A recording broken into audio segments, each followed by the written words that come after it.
demise. And even when they were not wholly behind the accusations, they added a lot of fuel to them. What these allegations missed, however, was the fact that the government, together with the assisting agencies and foreign governments, was doing its best to cope with the massive humanitarian disaster caused by the LTT.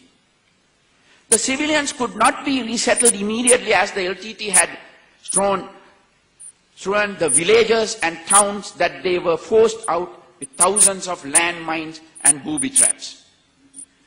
Clearing and demining those areas to make them safe was absolutely essential before enabling the return of the internal displaced.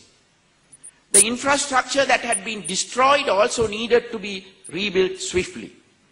In the meantime, the government did its best to ensure that the people remaining in the centers were well looked after. By marshalling its resources, including the armed forces, very swiftly and with the help of the friendly nation that provided assistance, the demining process and the infrastructure development process were greatly expedited. And most of the work has already been carried out.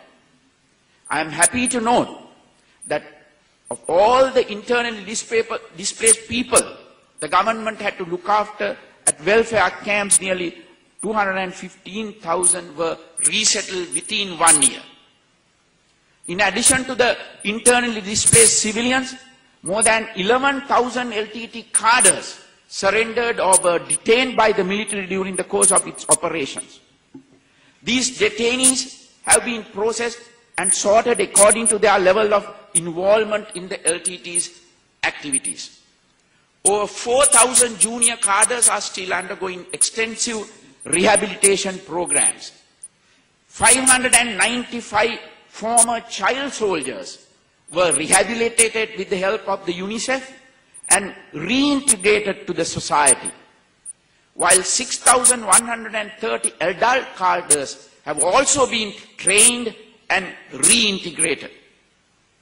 These rehabilitation programs included educational as well as vocational training, so that the rehabilitated former cadres will have no difficulty in readjusting the normal life and reintegrating into the society.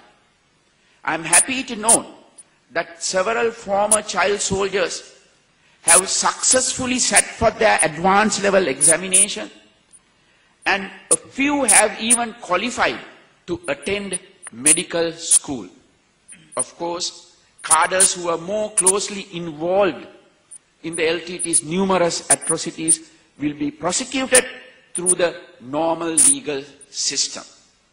In addition to the resettlement, rehabilitation, and redevelopment activities that were carried out in the aftermath of the conflict, the government has paid special attention to the restoration of normalcy through the revival of socio-political institutions in the cleared areas.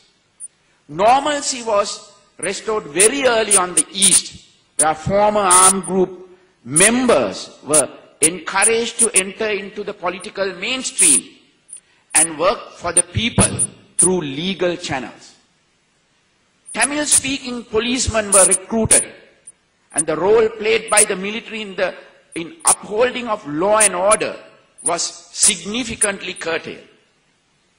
Similar progress is rapidly being made in the north, where free and fair elections were held for the first time in decades. At the same time, reconstruction activities continue unabated.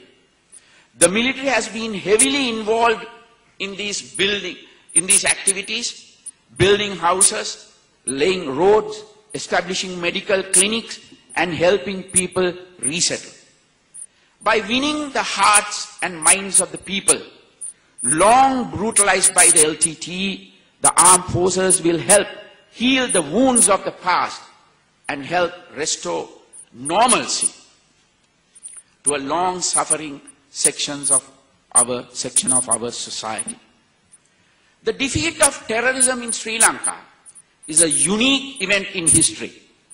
During the course of this address, I have touched upon the overall framework within which this success was achieved and pointed towards the progress that has been made since.